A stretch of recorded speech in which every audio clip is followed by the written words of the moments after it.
Hello दोस्तों, नमस्ते, प्रणाम। मैं मंजू सिंह 05 चैनल से बोल रही हूँ और आप लोग को ये गाना सुना रही हूँ। उसको सुनिएगा और कमेंट में बताइएगा कैसा लगा मेरा गाना, और पसंद आएगा तो शेयर लाइक सब्सक्राइब जरूर करिएगा। बीतल जाली रतिया सुहानी हो, बीतल जाली रतिया सुहानी, साला जी रे कहाँ छुपल बानी। बीतल जाली रतिया सुहानी, साला जी रे कहाँ छुपल बानी, कहाँ छुपल बानी रे कहाँ छुपल बानी, कहाँ छुपल बानी रे कहाँ छुपल बानी। बीतल जल रतिया सुहानी, साला जी रे कहाँ छुपल बानी। बीतल जल रतिया सुहानी, साला जी रे कहाँ छुपल बानी। बटुला मंगाई रे बटुली मंगाई, बटुला मंगाई रे बटुली मंगाई। बटुला चढ़ा के रे शोभावा बढ़ाई, कल छुल चढ़ा के रे शोभावा बढ़ाई। इतहुए शुभ के निशानी हो, इतहुए शुभ के निशानी, साला जी रे कहाँ छुपल बानी। इतहुए शुभ के निशानी, साला जी रे कहाँ छुपल बानी। बीतल जल रतिया सुहानी, साला जी रे कहाँ छुपल बानी। बीतल जल रतिया सुहानी, साला जी रे कहाँ छुपल बानी। थार चढ़ाई रे थाली चढ़ाई, थार चढ़ाई रे थाली चढ़ाई। पलेटवा चढ़ा के रे शोभावा बढ़ाई, पलेटवा चढ़ा के रे शोभावा बढ़ाई।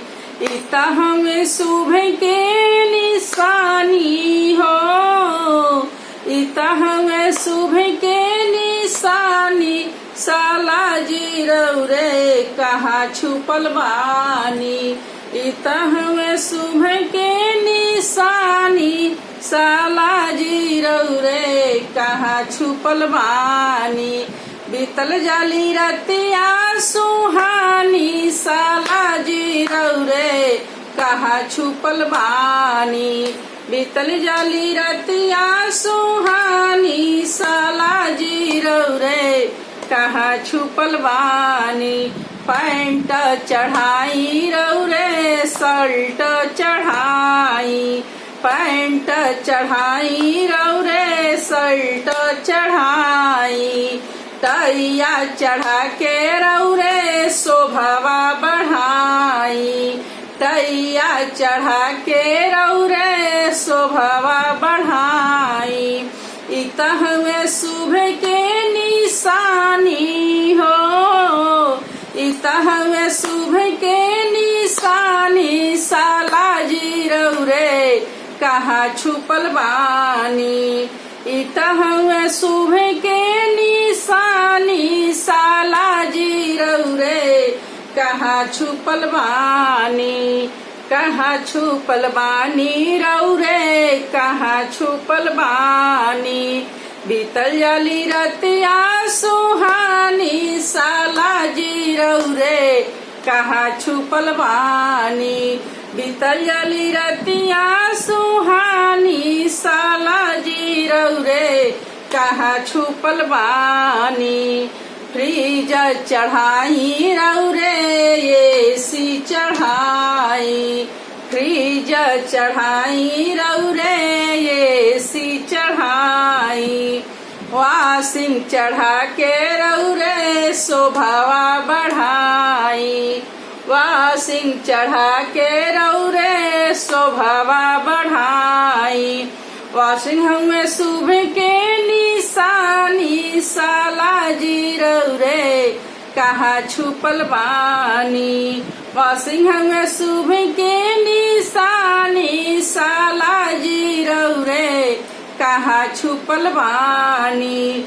बीतल जाला रतिया सुहानी साला जी रे कहा छुपल बानी। बीतल जाला रतिया सुहानी साला जी रे कहा छुपल बानी। मारुतिया चढ़ाई रे हीरो होंडा चढ़ाई। मारुतिया चढ़ाई हीरो होंडा चढ़ाई। साइकिल चढ़ा के रे शोभावा बढ़ाई। दीदी चढ़ा के अपन शोभावा बढ़ाई। मारुति चढ़ाई और हीरो होंडा चढ़ाई। अपने दीदी के चढ़ा के सरऊ शोभावा बढ़ाई। इतहंगे शुभ के निशानी हो साले दीदी तोहर शुभ के निशानी साला जी रे कहाँ छुपल बानी। बीतल जाला रतिया सुहानी साला जी रे कहाँ छुपल बानी। बीतल जाला रतिया सुहानी साला जी रे कहाँ छुपल बानी।